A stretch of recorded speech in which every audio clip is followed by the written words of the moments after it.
வணக்கம் நண்பா. TNSTC latest செய்திகள். மார்ச் 8 வெளியான தகவல். போக்குவரத்து தொழிலாளர்கள் கோரிக்கைகளை பட்ஜெட் கூட்டத்தில் பேசி முடிவு காண வலியுறுத்தல். போக்குவரத்து தொழிலாளர்களின் கோரிக்கையை வரும் பட்ஜெட் கூட்டத்தொடரின் போது பேசி முடிக்க வேண்டும் என தொழிற்சங்கத்தினர் வலியுறுத்தியுள்ளனர். போக்குவரத்து கழகங்களின் வரவுக்கும் செலவுக்குமான வித்தியாச தொகையை பட்ஜெட்டில் ஒதுக்கீடு செய்ய வேண்டும். 15வது ஊதிய ஒப்பந்தத்தை உடனே பேசி முடிக்க வேண்டும்.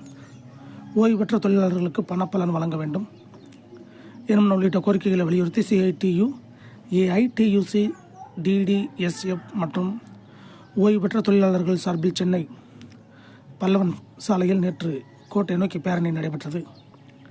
அங்கு பாடிகாட் முனீஸ்வரர் கோயில் அருகிலிருந்து பேரணியை சங்கங்களின் தலைமை நிர்வாகிகள் கே. ஆறுமுக நயினார், சசிகுமார், வி. தயானந்தம், கனகராஜ், நந்தாசிங், முருகராஜ், திருமலைச்சாமி, ராஜாஜி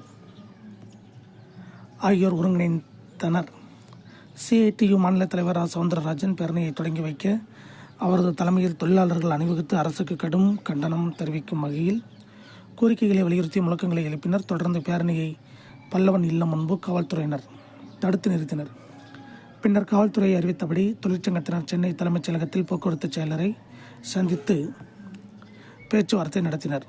முன்னதாக செய்தியாளர்களிடம் சவுந்தரராஜன் கூறியதாவது: வரவுக்கும் செலவுக்குமான வித்தியாச தொகையை வழங்காமல் போக்குவரத்து தொழிலாளர்களின் பிரச்சினைக்கு தீர்வு காண முடியாது.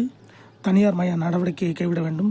மக்கள் பாதிக்கப்படக்கூடாது என்ற பொறுப்புணர்ச்சியின் காரணமாக கடுமையான போக்குவரத்து போராட்டங்களுக்கு செல்லாமல் உள்ளோம்.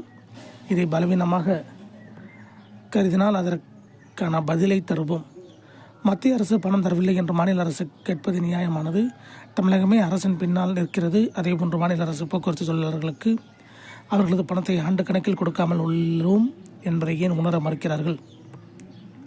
போக்குவரத்து தொழிலாளர்களின் கோரிக்கையை நடப்பு பட்ஜெட் கூட்டத்தொடரின் போதும் பேசி முடிக்க வேண்டும், இவ்வாறு அவருக்கு தெரிவித்தார்.